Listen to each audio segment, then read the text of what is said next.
And now, Dee concludes Lesson 2, Spiritual Blindness. When the stonecutter whittles away our idols, we see people differently. Not as trees walking, but as real people with hurts and needs. Dr. Martin Lloyd-Jones said, "Above all else, avoid making a premature claim that your blindness has been healed." Understanding the depth of our sin can humble us and alert us to our deceitful hearts. Martin Lloyd-Jones also said, and he was not only an esteemed pastor, but a medical doctor, he says, most of our depression comes because we are listening to our souls instead of talking to our souls.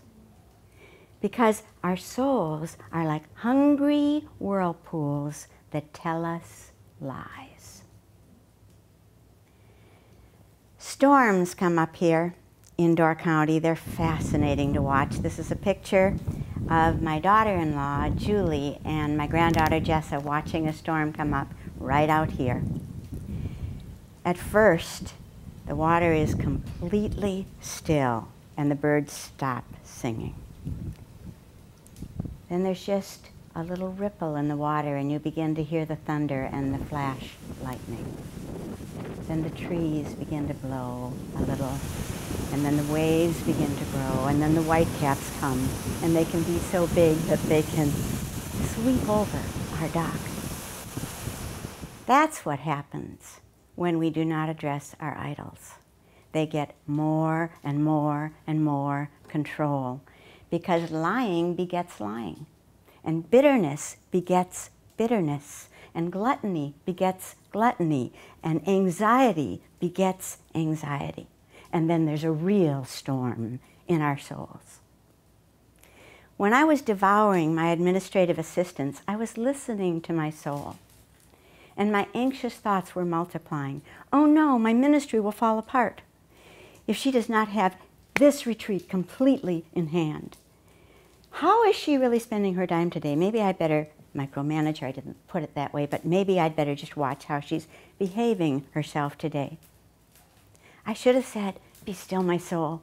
You hired a good woman who loves the Lord, who is talented. Just give her a little free rein and let God guide her. When Rachel was in constant tension with her children, she was listening to her soul. Oh no, we're the pastor's family. My children have to look good, they have to get good grades, they have to good manners, they have to be perfect. Or what will the congregation think? What she should have said is, be still, my soul. All that really matters is God's approval. And He promises that if my ways please Him, He'll make even my enemies to be at peace with me. Our soul talk needs to magnify the Lord so that He is big and we and our idols become small. There are also cultural and gender idols. As women, we tend to find our security in people instead of God.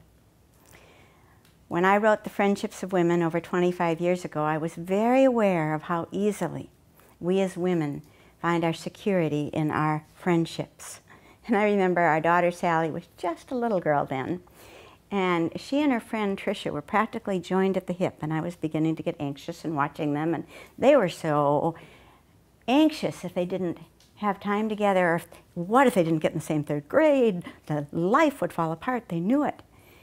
And so I said to them, do you two think you're dependent on each other? And Sally said, what does dependent mean? And I said, well, do you need each other? And they both said, yes! And Sally said, well, is that wrong? I said, well, you know, the one we're supposed to be dependent on is Jesus Christ. He's the only one who will be the solid rock. Sally said, well, can't I be dependent on Jesus and Tricia? And I thought, that's how I feel. I want to be dependent on Jesus and my husband. And if anything ever happened to him, I would not be able to go on. Even then, God was saying, Dee, your only solid rock with me. I'm the only one who will never move away, who will never betray you, and will never die. For my husband did die in his prime of cancer. This week in the book, you'll read Christy's story. And this is a picture of Christy and me up here in the winter. Her story touches a chord with women. When Christy's best friend, Sarah, was graduating from college a year before her and getting married, Christy was heartbroken, listening to herself. How can I ever be happy at college without Sarah there? She should have been saying, "Be still, my soul. I have you, God, and you will provide the friends I need." Most of our depression comes because we're listening to our souls instead of speaking the truth to our souls. We need to talk to our souls. We need to sing to our souls.